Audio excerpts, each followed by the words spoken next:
18 horas. Notícias de Manaus, Amazonas, Brasil e do mundo. Agora na Mix. Boa noite para você, sintonizada aqui em 100,7, dando sequência na programação da Mix, agora com o programa 18 horas. Estamos juntos até as 7 da noite comigo, Karime Leão.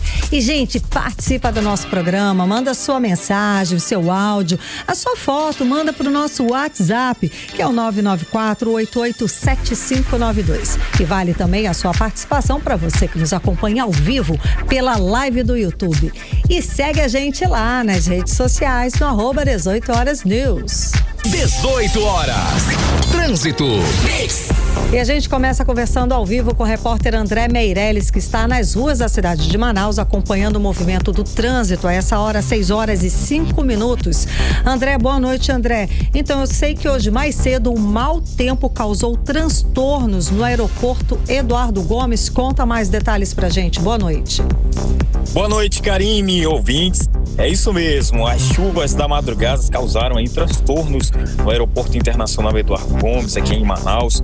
2 voos internacionais precisaram, inclusive, desviar a rota e pousar em outros aeroportos, isso por causa das condições climáticas adversas que atingiram a capital amazonense. Não parou por aí não, além dos desvios ali nas chegadas, 2 decolagens também precisaram ser suspensas, tudo seguindo aí os protocolos de segurança das companhias aéreas e dos órgãos de controles do tráfego aéreo. Essa decisão levou em conta a visibilidade aí e outros fatores climáticos que foram registrados durante a madrugada. A boa notícia é que os voos já foram reprogramados. Parte deles deve acontecer ainda hoje, segunda-feira, e os demais foram remarcados para amanhã, na terça-feira. Uma das situações também é que a influenciadora amazonense, a Giovana Kersia, ela relatou aí esse problema. Vamos acompanhar rapidamente.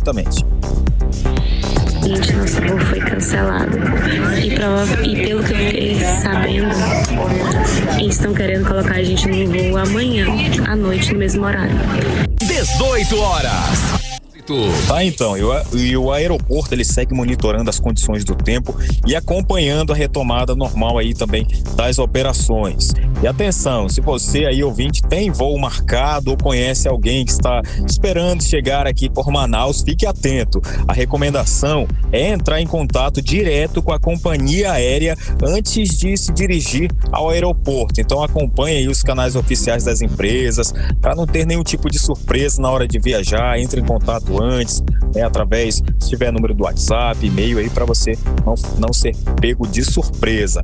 E olha só, hoje de manhã, agora pela tarde também, teve um trânsito quilométrico ali nas proximidades da rotatória do Coroado. Isso porque uma carreta, ela ficou presa ali na rotatória, aqui na Zona Leste, e acabou causando um caos no trânsito. Aí logo no finalzinho da manhã, no começo da tarde, o veículo ele transportava um container e acabou engatando ali na curva durante uma manobra. E o resultado, longas filas e também muito transtorno para quem passava ali pela região. O problema aconteceu quando essa carreta ela tentava acessar a Avenida Rodrigo Otávio, aí o veículo bloqueou parte da via e comprometeu o fluxo em uma das principais ligações entre a Zona Sul e Leste aqui da capital, E também ali pelo local tiveram a presença dos agentes do IMU, do Instituto Municipal de Mobilidade Urbana, que ajudaram a desafogar o trânsito. Agora a gente vai atualizar o trânsito exatamente por esse local, rotatória do Coroado. Para quem vem da Avenida André Araújo para seguir ali o sentido bairro, encontra um pouco de dificuldade, porque tem muitos veículos na via. Isso deixa o trânsito concorrido e acaba ficando lento em alguns trechos, E tanto para quem segue para a rotatória do Coroado, para ter acesso também à Avenida Efigênio Salles, quanto quem vai dobrar para seguir na Avenida Rodrigo Otávio, que a Avenida Rodrigo Otávio agora também encontra aquele trânsito nosso de cada dia bastante carregado por aqui. Daqui a pouco a gente traz mais informações. Muito obrigada pelas informações, André Meirelles. Mix. E vamos aos destaques de hoje do 18 horas. Eu Eu, Nathalie Moraes, trago os desdobramentos sobre o que ainda falta para que a proposta que acaba com a escala 6x1, já aprovada na Câmara dos Deputados, entre em vigor definitivamente. E eu, André Meirelles, falo sobre o professor de jiu-jitsu Carlos Vieira Holanda, conhecido como Esquisito, que é investigado pela polícia por crimes de assédio sexual, importunação sexual, estupro e estupro de vulnerável contra diversas vítimas. Junho começa com grande expectativa para o comércio. Eu, Vanessa Lima, falo sobre o mês que reúne 3 grandes apelos de consumo: as festas juninas, o Dia dos Namorados e o início da Copa do Mundo de 2026. 18 horas. Esses e outros assuntos, os destaques do dia mais importantes para você a partir de agora, no 18 horas de hoje, segunda-feira, dia 1º de junho de 2026. Você está ouvindo 18 horas.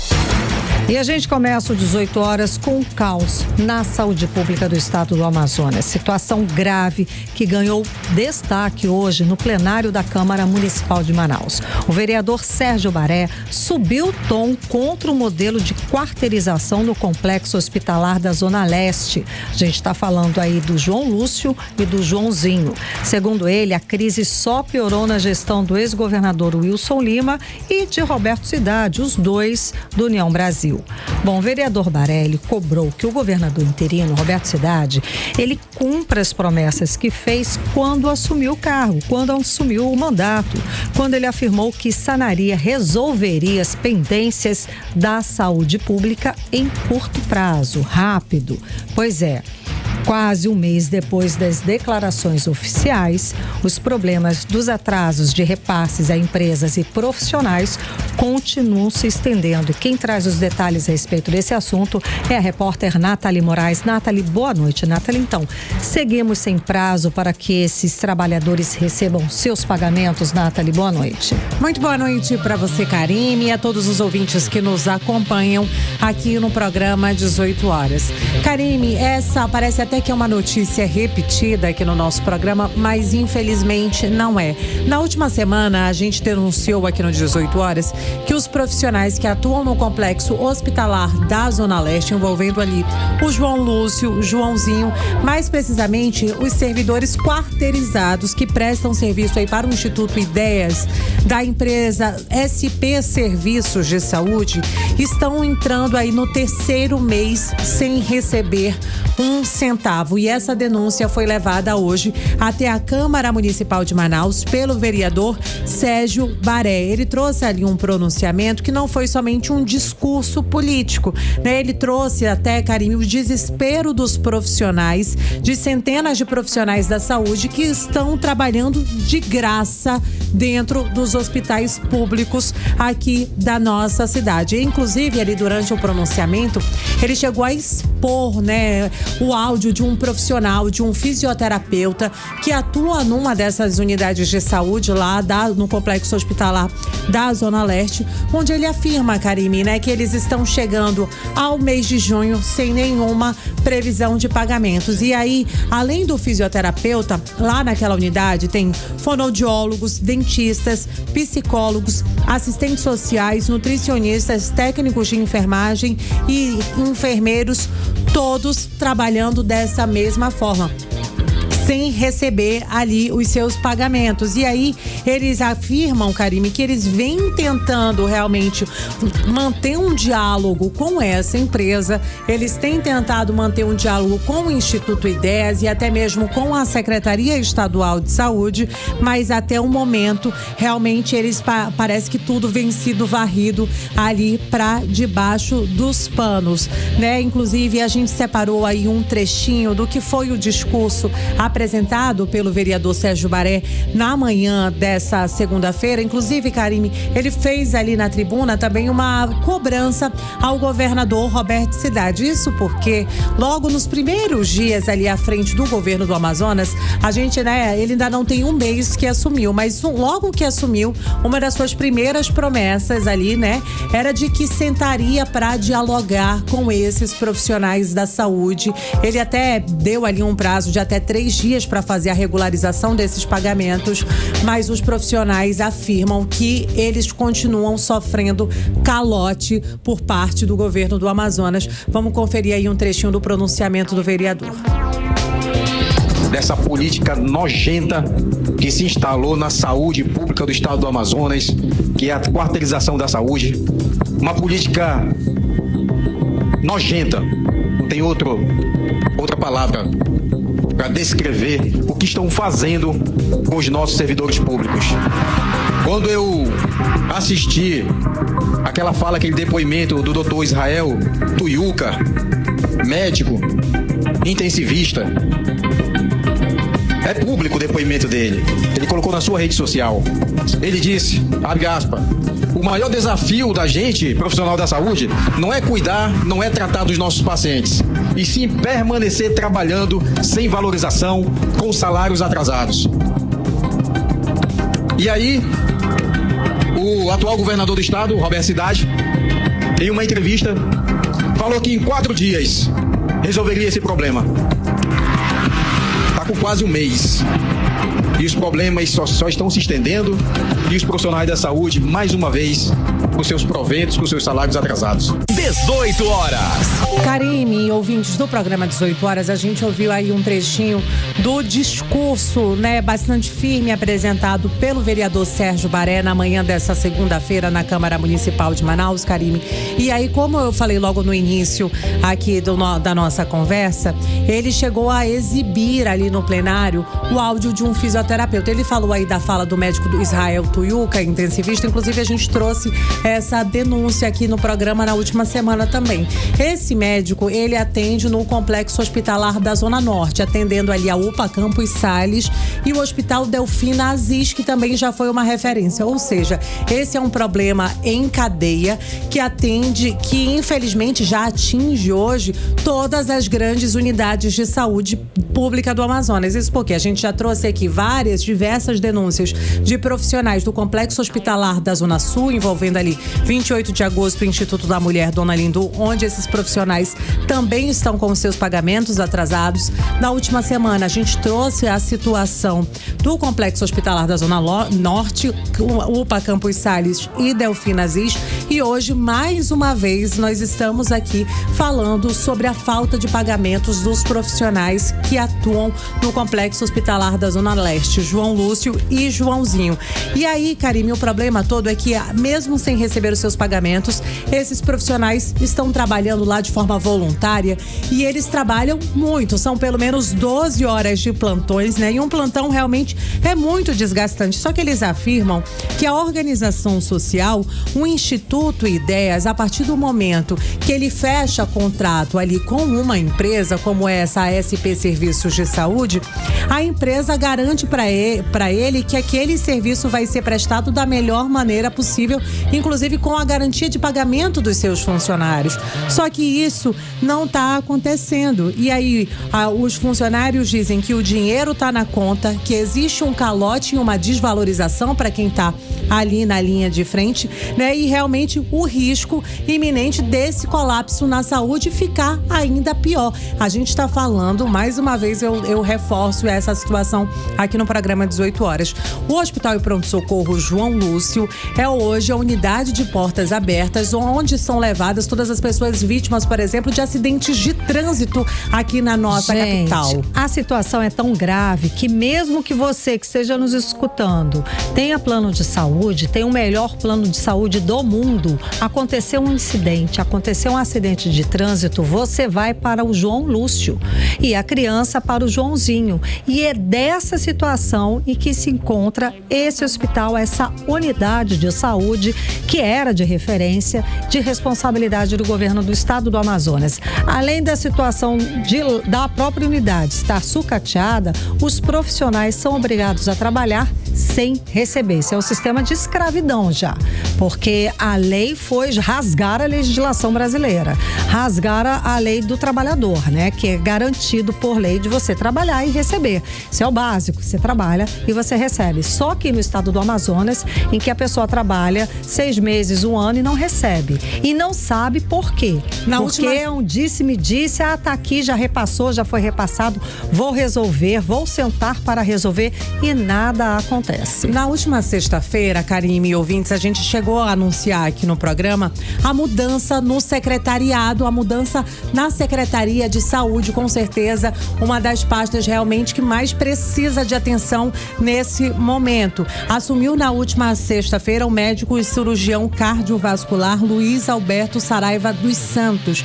E no seu discurso, ali no momento em que ele assumiu, ele disse que ia iniciar algumas mudanças discretas. Que essa foi a palavra. Sim. Secretário, não dá para fazer mudança discreta para quem passa 3 meses aí sem receber um centavo. Inclusive, Karime, eu trouxe aqui um áudio de um profissional, de um enfermeiro, né, que preferiu não ser identificado, mas que atua dentro dessas unidades para falar um pouco mais dessa situação. Vamos ouvir.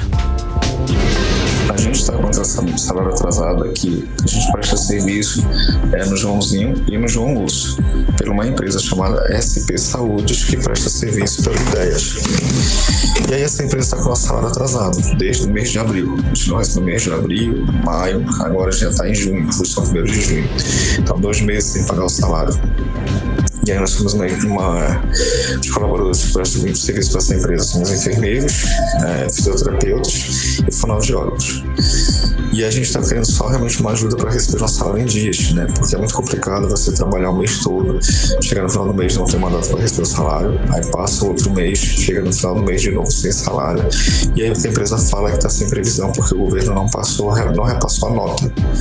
A gente não tem nada realmente com isso, porque toda vez que uma empresa fecha uma licitação, qualquer que seja, ela fecha dizendo que ela consegue assumir essa questão dos pagamentos dos colaboradores. 18 horas. Karime e ouvintes, né? A gente ouviu aí a fala desse profissional que atua ali no Complexo Hospitalar da Zona Leste.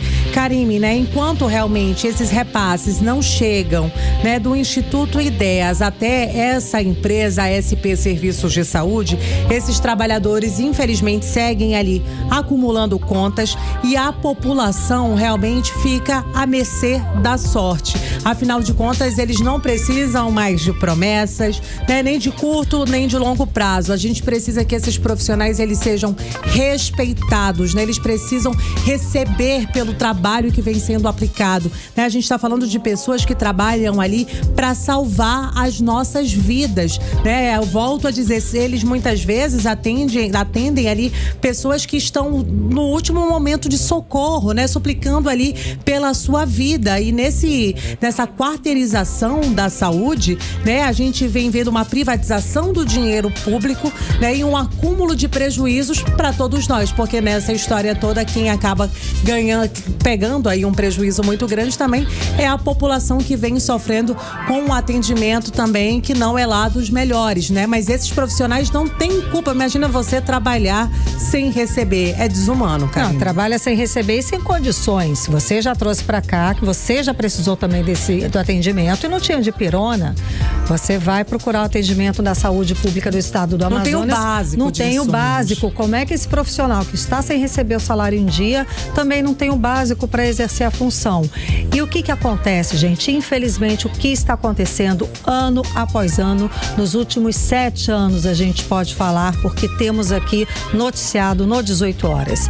O amazonense está pagando com a vida a completa irresponsabilidade de uma gestão que não sabe lidar com a saúde pública de um estado, com as proporções do Amazonas. A população está pagando com a própria vida essa falta, essa má gestão na saúde pública, má gestão do dinheiro. Sabemos aí 30 bilhões de reais foram investidos na saúde pública do estado. E cadê o resultado? De novo, é o cidadão pagando com a vida essa irresponsabilidade. Nathalie Moraes, muito obrigada pelas informações e seguimos aguardando o posicionamento do governo do estado do Amazonas e da Secretaria de Saúde do estado. Agora em Manaus, 6h23.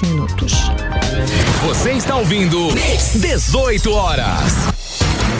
Gente, escuta esse outro dado alarmante. O número de violência contra a mulher no Amazonas dobrou.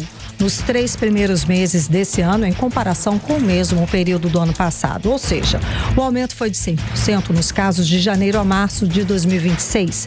Os números ainda devem ser subnotificados, ou seja, a situação ainda é pior, tá? Mas já revelam aí essa grave crise que atinge não só o estado do Amazonas, mas todo o Brasil. Os dados são do Ministério da Justiça e Segurança Pública e, em relação ao país, o Amazonas ocupa o 2º lugar no ranking de feminicídio. A gente fica atrás apenas do Amapá nesse tipo de crime. Quem traz os detalhes a respeito desse levantamento é a repórter Odiné Araújo. Odiné, boa noite. Então, aqui no estado do Amazonas, ser mulher continua sendo um risco dentro da própria casa. Infelizmente, essa é a dura realidade de muitas mulheres aqui no Amazonas, né? Considerando o monitoramento realizado desde 2015, o ano de 2026 é o mais letal para as mulheres no recorte do primeiro trimestre. O número de feminicídios no Amazonas dobrou nos 3 primeiros meses de 2026. Segundo dados do Ministério da Justiça, o Amazonas passou de 3 para 6 mulheres assassinadas por gênero em comparação com o mesmo período do ano passado. No Brasil, uma mulher foi vítima de feminicídio a cada 5 horas e 25 minutos. Ao todo, foram 399 mulheres mortas entre janeiro e março aqui no Brasil. O maior número já registrado para o período desde o início do monitoramento. E enquanto a violência aumenta, também cresce o pedido de socorro. Mais de 250 mil medidas protetivas foram concedidas pela Justiça somente no primeiro trimestre desse ano. Isso significa que a cada 30 segundos, uma mulher precisa recorrer à Justiça para tentar continuar viva. Para a presidente da União Brasileira de Mulheres no Amazonas, Eriana Azevedo, os números escancaram uma realidade dura. O feminicídio não é um caso isolado. Violência contra a mulher, ela nunca acontece no tapa, ela nunca vai direto para o feminicídio. Ela tem várias fases e, às vezes, numa pequena palavra, numa piada, ali a mulher já está sendo vítima e ali já se demonstra, né, relações que são relações, podem virar uma relação problemática. Então, a todos os ouvintes da Rádio Mix, o que a gente, enquanto União Brasileira de Mulheres, pode dizer é que essa luta não é só nossa enquanto sociedade civil, não é só da imprensa, não é só dos governos em todas as esferas. Ela é de todas e todos nós. O feminicídio é um problema social alimentado pelo machismo, pelo silêncio e pela falta de proteção eficaz às mulheres, pelo menos na avaliação de Eriana Azevedo, da União Brasileira de Mulheres no Amazonas. Enquanto não houver orçamento específico, enquanto os governos, né, e aqui eu posso abordar enquanto governo do estado, a gente tem solicitado há muito tempo a Casa da Mulher Brasileira. Não estou dizendo que a Casa da Mulher Brasileira vai resolver o problema do feminicídio, mas ela é um equipamento importante e que está com as suas obras paralisadas há algum tempo e que provavelmente, inclusive, corra o risco de nós perdermos esse equipamento. Bom, junto com Rio Grande do Norte e Sergipe, o Amazonas aparece em 2º lugar em crescimento no número de casos. O Amapá é o estado mais violento para as mulheres, com aumento de mais de 250% dos casos de feminicídio. Volto com vocês. Você está ouvindo 18 horas. Bom, e mais um crime no esporte. A Polícia Civil do Amazonas procura o professor de jiu-jitsu Carlos Vieira Holanda, conhecido como Esquisito. Ele é investigado por crimes de assédio sexual, importunação sexual, estupro e estupro de vulnerável contra diversas alunas. Segundo as investigações, o treinador de jiu-jitsu é suspeito de usar a relação de confiança construída com atletas, muitas delas menores de idade, para cometer os abusos. O repórter André Meirelles está com esse caso, traz os detalhes pra gente agora no 18 horas. Boa noite, André. Olá, Karime, boa noite para você, pro ouvinte. Olha só, Carlos Vieira Holanda, ele é considerado o principal suspeito de cometer uma série de crimes sexuais contra diversas vítimas na capital amazonense. As investigações estão sendo conduzidas pela Delegacia Especializada em Proteção à Criança e ao Adolescente, a DEPCA. A delegada titular, Maiara Magna, explicou que Carlos Vieira tem mandado de prisão em aberto e agora ele é considerado foragido. Nós conseguimos efetuar a busca e apreensão na casa, entretanto, infelizmente, ele já tinha se ausentado da casa por volta de 4h30 da manhã para um evento que tinha na Ponta Negra e, infelizmente, ele acabou não retornando para casa, se evadiu e agora está foragido. A Polícia Civil está efetuando todas as buscas para que a gente possa pedir durante todas as diligências. Carlos é investigado por assédio, importunação sexual, estupro e estupro de vulnerável, como explica a presidente da Comissão da Mulher da ALEAN, a deputada estadual Alessandra Campelo. Nesse caso do Carlos Holanda, ainda tem um agravante, ele vendia as meninas, as obrigava a ter relações, inclusive com patrocinadores, né? Então há também o favorecimento à prostituição, além do estupro de vulnerável, são várias questões, além de ameaças, e com o abusador preso, é natural, sempre acontece de novas meninas fazerem denúncia. A polícia divulgou a imagem do suspeito para que novas vítimas possam reconhecê-lo e para acelerar a localização. E ouve só, o mundo do jiu-jitsu aqui em Manaus enfrenta mais um caso grave. O treinador e lutador Melk Galvão, que também é policial civil e está preso em São Paulo, enfrenta novas acusações de crimes sexuais. Nessa segunda-feira, uma nova vítima revelou ter sido estuprada ao menos 5 vezes ao longo de um ano pelo treinador. Na época dos fatos, a jovem tinha apenas 16 anos e integrava um projeto social esportivo coordenado por ele aqui em Manaus. A vítima contou que, ao perceber o perigo, chegou aí a ameaçar contar tudo para a esposa do treinador, mas foi intimidado por ele. Então, o trauma foi tão profundo que a fez abandonar o esporte.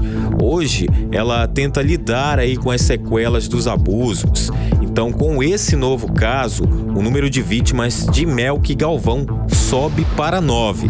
A vítima mais recente, até então, era a atleta Brenda Larissa Alves da Silva, de 27 anos, que revelou publicamente ter sofrido abusos do treinador durante 14 anos. Melk é investigado pelas polícias civis de São Paulo e do Amazonas. As apurações apontam ainda que ele teria cometido o crime pelo menos uma vez fora do Brasil durante uma competição nos Estados Unidos. E houve só novas denúncias tanto contra Melk Galvão e Carlos Vieira podem ser feitas pelo Disque Denúncia da DEPCA, que é o DDD 92 999 62 2441. Também é possível ligar para o 181, que é o Disque Denúncia da Secretaria de Segurança Pública, que funciona 24 horas e é gratuito.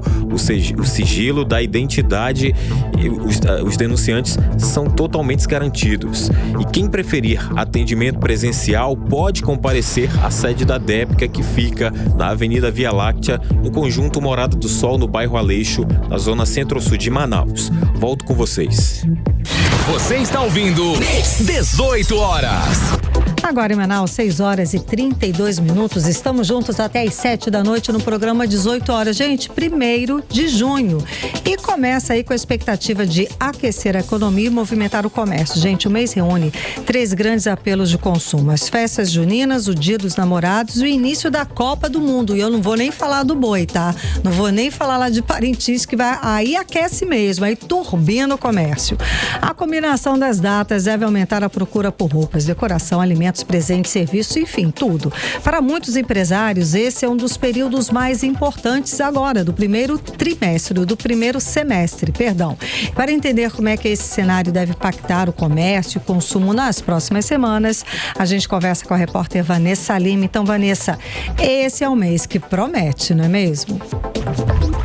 Boa noite, noite a todos. Olha, sem dúvida, tudo indica que sim. Junho tá trazendo uma combinação que raramente acontece ao mesmo tempo. As festas juninas, o Dia dos Namorados, a Copa do Mundo e o Festival de Parintins. Em Manaus, a expectativa dos comerciantes é que este pode ser um dos melhores junhos dos últimos anos, hein? Serão mais pessoas circulando nas ruas, comprando presentes, roupas, decoração, alimentos e produtos relacionados às festas e aos jogos da seleção. Muitas lojas, inclusive, já reforçaram os estoques. E além disso, restaurantes, bares e serviços também devem sentir esse aquecimento, já que muitas pessoas aproveitam o período para comemorar, participar de arraiais e se reunir para assistir às partidas da Copa.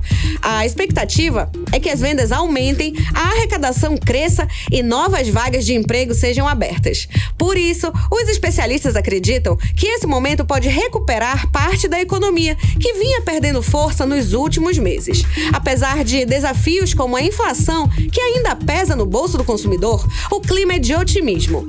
A doutora em economia, Michele Aracati, reforça que cada uma dessas datas já movimenta bastante o comércio por conta própria, mas juntas acabam criando um cenário perfeito. Essas datas e esses eventos, eles são importantes porque impactam diretamente na economia.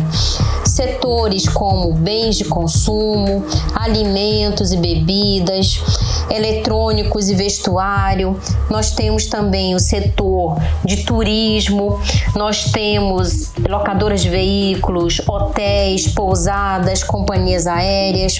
Nós temos também um volume muito grande no aspecto ligado aí à mobilidade, então motoristas de aplicativo e táxi, por exemplo, observam um aumento nas suas corridas.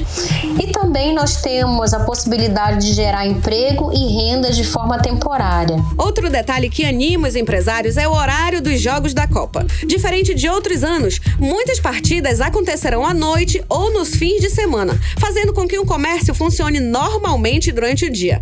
Dessa forma, junho chega com cara de super temporada para o varejo. A expectativa é de lojas mais cheias, consumidores mais animados e um comércio aquecido, impulsionando a economia em Manaus e em todo o país. Volto com vocês. Você está ouvindo 18 horas. Política.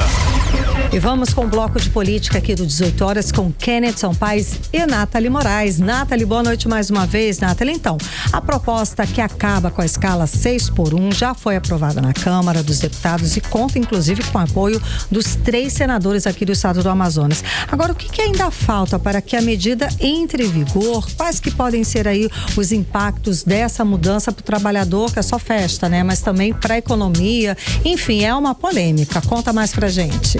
Mais uma vez, boa noite, Karime, boa noite, Kennedson, e a todos os ouvintes que nos acompanham aqui no programa 18 horas. Karime, aqui no Amazonas, realmente, essa proposta tem o apoio aí já mais do que declarado dos 3 senadores do nosso estado. Tô falando aí dos senadores Omar Aziz, Eduardo Braga e Plínio Valério. Mesmo assim, essa PEC, ela ainda precisa ser analisada e aprovada pelo Senado Federal antes dela entrar em vigor. Essa mudança, realmente, ela deve impactar ali milhares de trabalhadores em todo o Brasil e aqui no Amazonas, e especialmente nos setores do comércio e indústria, né? Que na maioria das vezes, Karime, muitas dessas pessoas realmente acabam trabalhando aí nessa escala 6x1. Muita gente defende essa proposta de redução de jornada, realmente, que pode representar uma melhor qualidade de vida e menos desgaste para quem enfrenta ali rotinas muito pesadas, para quem é mãe, como eu, você, Karime, né, que já é vovó. Inclusive, a gente sabe que não é fácil realmente trabalhar 6x1, mas por outro lado, a gente também precisa pensar aí nos empresários, os representantes ali do setor produtivo, né, que alertam realmente que essa mudança vai exigir algumas adaptações e poderá realmente gerar mais custos para o empresariado. Tem muita gente que defende até que essa proposta, que essa PEC, ela entre em vigor de forma gradativa, expectativa, mas realmente, Karime, assim, muita gente aguarda realmente por essa discussão no Senado, onde a matéria realmente já conta com o apoio dos senadores do Amazonas. Inclusive, eu separei um trechinho aí do senador Eduardo Braga, onde ele falou aí nas redes sociais em uma entrevista ao Jornal do Amazonas, né, da Rede Amazônica. Ele falou ali, publicou esse material nas redes sociais sobre o apoio que ele pretende dar aí para essa PEC quando chegar no Senado. Vamos ouvir. Século XXI e acharmos que ainda estamos no século XIX. Então, o Brasil precisa avançar e eu sou a favor do fim da escala 6x1 e de que nós estabelecemos uma nova política de uma escala 5x2 com regras diferenciadas e especializadas para os casos que são atípicos e que nós temos que respeitar e que nós temos que remunerar de forma correta. 18 horas.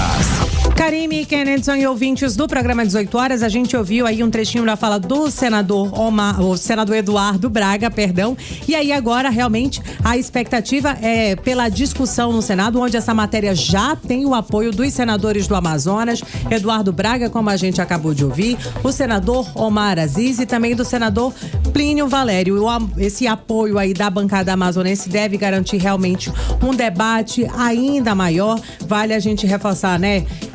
Dentro desse, muita gente pensa, não, vamos aprovar logo, mas existe realmente um interesse por parte dos trabalhadores, das empresas e também de todos os representantes do setor produtivo e principalmente do empresariado. Vamos seguir aguardando. Obrigada, Nathalie. Kennedy, nesse fim de semana, a professora Maria do Carmo e o deputado Capitão Alberto Neto lançaram as pré-candidaturas pelo PL. O evento reuniu lideranças da direita e teve até a presença do presidente nacional do partido. Conta mais pra gente os detalhes, Kennedy.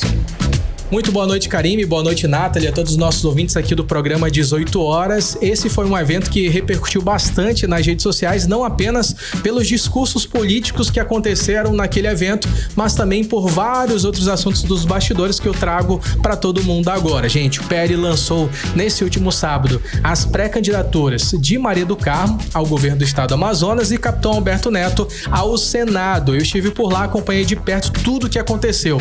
Essa programação estava prevista para acontecer às 9 horas da manhã, só que atrasou bastante, atrasou demais, foi começar só por volta do meio-dia e pouco a pouco aconteceu aquilo que já era previsto. Os apoiadores foram saindo pouco a pouco devido a essa longa espera e também ao calor intenso dentro da quadra da Escola de Samba Unidos do Alvorada. O presidente nacional do PL esteve presente nessa ocasião, Valdemar da Costa Neto, e o que foi mencionado pelas lideranças políticas é de que o evento ele atrasou devido a um atraso também no voo de Valdemar para chegar a Manaus. Durante o discurso, a professora Maria do Carmo fez questão de reforçar o PL como um partido de mudança no estado do Amazonas. E ela também destacou a situação precária no interior do estado. Vamos ouvir o que disse professora Maria do Carmo. É impossível andar no interior, como eu vi nas ruas de Pixuna, crianças cuja infância já é roubada, violentada, sem rumo, sem futuro, sem perspectiva, e não se indignar. É um absurdo que fizeram com o nosso Amazonas nos últimos 30 anos. E um dos momentos com certeza mais aguardados foi a fala do presidente nacional do PL, Valdemar da Costa Neto. O presidente, ele fez questão de demonstrar confiança no projeto político da legenda aqui no estado do Amazonas e afirmou acreditar no crescimento do partido em todo o país. Vamos ouvir o que disse Valdemar da Costa Neto. O Amazonas é um dos estados mais importantes para o Brasil, porque tem tudo. O que nós precisamos é de um bom governo, de melhorar a vida do cidadão em primeiro lugar, de melhorar as condições de vida. E a Maria do Carmo tem tudo para isso. Tem tudo para isso. Nós vamos ter a maior bancada no Senado, nós vamos ter a maior bancada na Câmara, então nós vamos poder fazer um bom trabalho para ela aqui, para ajudar, para que ela tenha uma aprovação bárbara aqui. Apesar da demonstração pública de unidade, os bastidores mostram que o partido ainda enfrenta alguns desafios internos. O deputado estadual Cabo Maciel, ele faz parte da legenda e declarou agora em um podcast apoio ao ex-governador do Amazonas, Wilson Lima, para o Senado, sendo que o próprio partido dele apoia Capitão Alberto Neto. E durante esse discurso sobre apoios nessas eleições agora de outubro, ele não citou nem Maria do Carmo e nem capitão Humberto Neto. Muito pelo contrário, ele foi citar o deputado federal Saulo Viana, do MDB, e também que, inclusive, o partido MDB é liderado pelo senador Eduardo Braga, e também citou o presidente regional do PL, Alfredo Nascimento. Ele disse que são pessoas que representam bem o estado do Amazonas. Sargento Salazar, para finalizar, ele também fez questão de confirmar uma situação. Ele só vai permanecer no PL caso o Wilson não pise por lá. Ele disse: se o Wilson pisar no PL, eu saio fora. Ou seja, ainda tem muita coisa para rolar até em outubro, e com certeza a gente vai seguir acompanhando todos os detalhes dos bastidores, e o que mudar a gente traz aqui no 18 horas. Karime e Nathalie. Perfeito, Kennethson. Vamos seguir aqui, Nathalie. A professora Jaqueline confirmou que vai permanecer na Câmara Municipal de Manaus, mesmo com a possibilidade de retornar à Assembleia Legislativa. O que essa decisão representa aí para o cenário político, Nathalie? Conta. Karime, mais uma vez, né? Essa decisão realmente encerra ali uma movimentação política que começou ainda quando a Joana Dark deixou a Assembleia Legislativa para assumir ali a Secretaria de Proteção Animal. Na época, a professora Jaqueline, ela era suplente. Ela assumiu o mandato ali de deputada estadual. Na verdade, ela era a segunda suplente. Na frente dela ali ainda tinha o Caio André, que é o secretário de Cultura. Ele disse que não ia abrir mão da secretaria, não ia para a Câmara, e aí acabou que a vereadora Jaqueline assumiu. E ali realmente abriu o espaço para outros suplentes no Legislativo. Só que hoje, né, a Jaqueline, inclusive, já subiu à tribuna na Câmara Municipal de Manaus e disse que ali ela vai continuar. Inclusive, durante o discurso, ela agradeceu a breve passagem que ela esteve ali na Assembleia Legislativa. Mesmo tendo direito de uma vaga, ela não quis ficar lá na Assembleia. Afinal de contas, Karime, nada, né, garante que a professora Jaqueline vai conseguir essa reeleição na eleição de outubro. E aí, assim, ela falou: não, deixa eu voltar lá para a Câmara Municipal de Manaus. Fui eleita no ano passado, né? Então ainda tem 3 anos aí garantidos. E aí, com todas essas mudanças, né, a vereadora ela podia continuar lá ou não, mas ela realmente preferiu permanecer na Câmara, realmente porque ela entendeu que ela tem um tempo de mandato maior. E aí, agora, a expectativa é que a vaga da Assembleia Legislativa, quem acaba tomando posse é a Brena Dianá. A Brena Dianá é aquela moça polêmica lá do município de Parintins. Ela foi o pivô daquela reunião que derrubou o secretário de Cultura, o Apolo. Exatamente. Seria uma tratativa para que ela ganhasse as eleições de Parintins. Exatamente. A Brena, né, foi pré-candidata lá no município de Parintins pelo União Brasil, e ela é a segunda suplente do União. E aí, como a Jaqueline preferiu realmente continuar na Câmara Municipal de Manaus, ela vai assumir o mandato, né? A Brena Dianá, ela é realmente uma peça bastante falada ultimamente no tabuleiro político, porque por conta de todo esse escândalo desde lá do município de Parintins, ela já foi inclusive rainha do folclore do boi caprichoso, mas agora ela acaba assumindo aí essa cadeira na Assembleia Legislativa do Amazonas, e a gente vai continuar acompanhando toda essa dança das cadeiras. Essa representatividade. Vamos lá, Kenneth, o Avante prepara o evento importante essa semana aqui em Manaus, com a presença do escritor e pré-candidato à presidência da República, Augusto Cury. Além disso, o partido também deve apresentar outros nomes, não é isso? Com certeza, Karime, novos nomes serão lançados, e com esse evento, Augusto Cury será o segundo presidenciável a vir em Manaus em poucos dias. Na semana passada esteve aqui em Manaus o presidente Lula, que cumpriu uma agenda aqui na capital nos dias 26 e 27 de maio, e agora é a vez do Avante trazer um médico, escritor e pré-candidato à presidência da República, Augusto Cury, para um encontro político que vai acontecer agora, quinta-feira, no Estúdio 5, Centro de Convenções. O evento, ele não é apenas uma visita de cortesia, é claro, tem um peso estratégico. O Avante quer mostrar organização, força partidária e capacidade de montar um palanque competitivo para 2026. Na mesma agenda, o partido deve apresentar a nominata de pré-candidatos a deputado federal aqui no estado do Amazonas.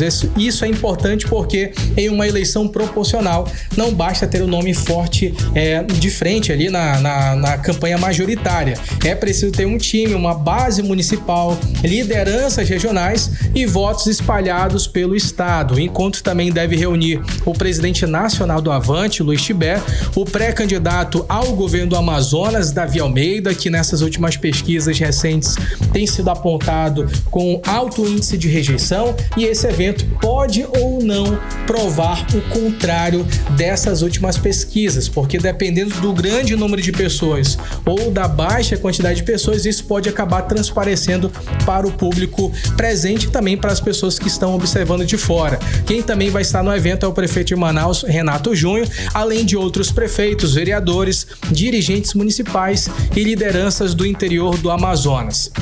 Na prática, o Avante tenta transformar esse evento em uma demonstração de musculatura política. Davi Almeida, que já é colocado como pré-candidato ao governo, precisa mostrar que não tem apenas popularidade em Manaus, mas também um grupo organizado para poder disputar o Amazonas inteiro, gente. E é claro que eu vou estar por lá e os detalhes trago pra gente aqui no 18 horas na próxima sexta-feira. Karime, volto com você.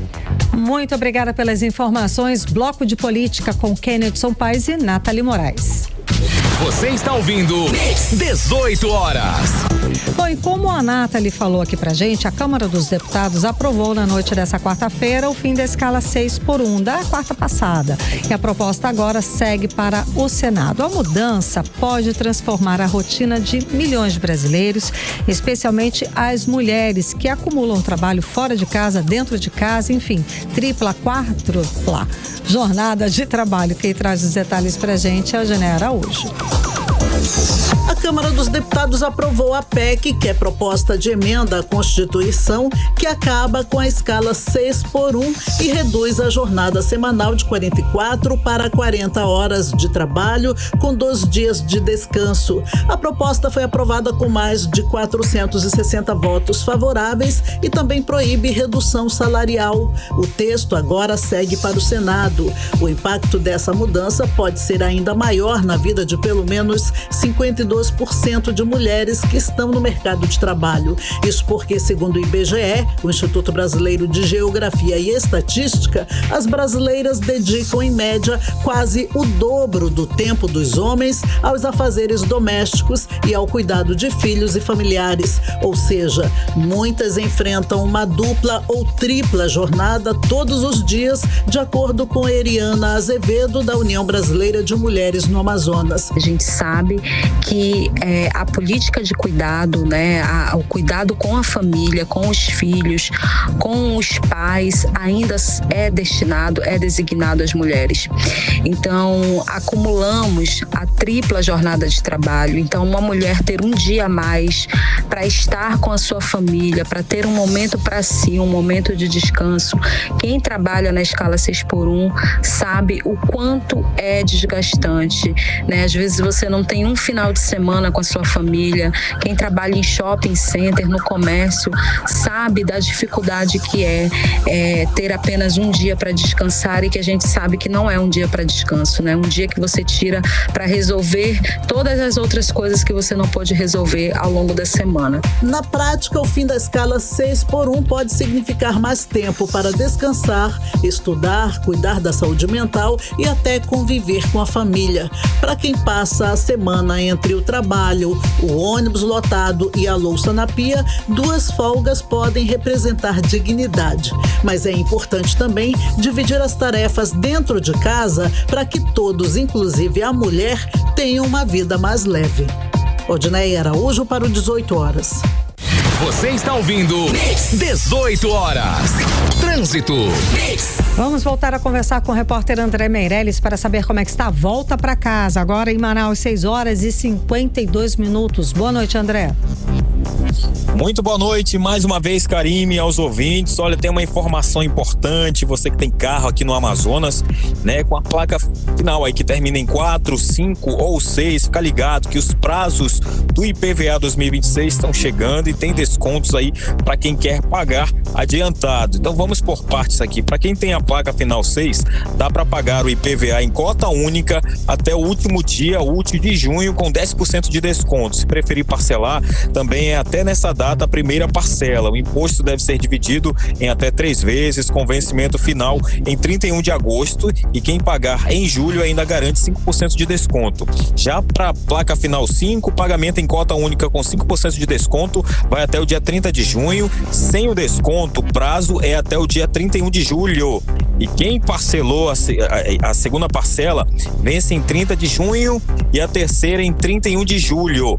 E para a placa final 4, o prazo é o dia 30 de junho, tanto para a cota única quanto para a terceira e última parcela. Essa também é a data limite aí para quitar o imposto sem complicação. E atenção, quem tem essa placa final 1, 2 e 3 e ainda não pagou, corre. Sem o pagamento do IPVA não tem como emitir o licenciamento do veículo, né? E circular também sem licenciamento, que é uma infração gravíssima no Código de Trânsito, com multa e penalidades. E para consultar valores, emitir a guia ou solicitar o benefício, é só acessar o portal da Cefaz AM com a sua conta gov.br. Então não deixa aí para a última hora para aproveitar o desconto. Uma atualização rápida do trânsito aqui pela capital amazonense. Está bastante concorrido na Avenida Maripiranga, principalmente nas proximidades da Rua Plínio Coelho, para quem segue ali no sentido da Avenida Torquato Tapajós. A via apresenta trânsito carregado e o motorista só encontra uma melhora, né, na fluidez nas proximidades da rodoviária de Manaus, no trecho do acesso ali a Torquato Tapajós. Volto com você. Muito obrigada pelas informações, André Meirelles. 18 horas. Previsão do tempo. Agora vamos conferir a previsão do tempo com Vanessa Lima. Boa noite, Vanessa.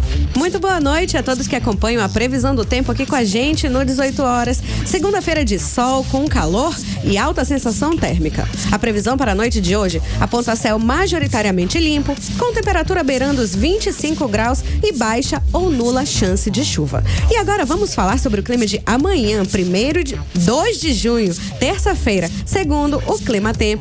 A terça será um dia de sol e calor, com pequenas mudanças ao longo das horas. Manhã ensolarada e tarde quente com possibilidade de chuvas rápidas. À noite, o céu continua limpo e sem previsão de chuva. A temperatura nessa terça varia entre mínima de 23 e máxima de 30 graus. A umidade relativa do ar fica em torno de 73 a 98%. 18 horas. E a Justiça do Amazonas condenou na madrugada desta segunda-feira Gil Romero Machado Batista e José Nilson Azevedo da Silva por assassinato da jovem grávida Débora da Silva, de 18 anos, aqui em Manaus. Foram 5 dias de julgamento e a jovem Débora da Silva desapareceu em julho de 2023. Foi encontrada morta numa área de mata na zona leste de Manaus. Ela estava grávida e o bebê também morreu. O repórter André Meirelles traz pra gente mais detalhes a respeito desse julgamento. André, boa noite. Então, a condenação dos acusados, ela atendeu a denúncia apresentada pelo Ministério Público do Amazonas. É isso? Boa noite. Atendeu sim, Karine. Agora a Justiça do Amazonas condenou esses 2 homens aí pelo assassinato da jovem grávida Débora da Silva Alves, de 18 anos, como você disse, que foi morta aqui em Manaus em julho de 2023. Muito boa noite para você, pro ouvinte. Olha, Débora, ela desapareceu no dia 29 de julho daquele ano, depois de ter saído de casa para encontrar o Gil Romero, que é apontado como o pai do bebê que ela esperava. Ele teria prometido até mesmo dar dinheiro ali para compra do berço da criança. Segundo a Polícia Civil, a jovem, que estava grávida de 8 meses, foi asfixiada e teve o corpo queimado dentro da usina termoelétrica Mauá 2, que fica no Mauazinho, na Zona Leste.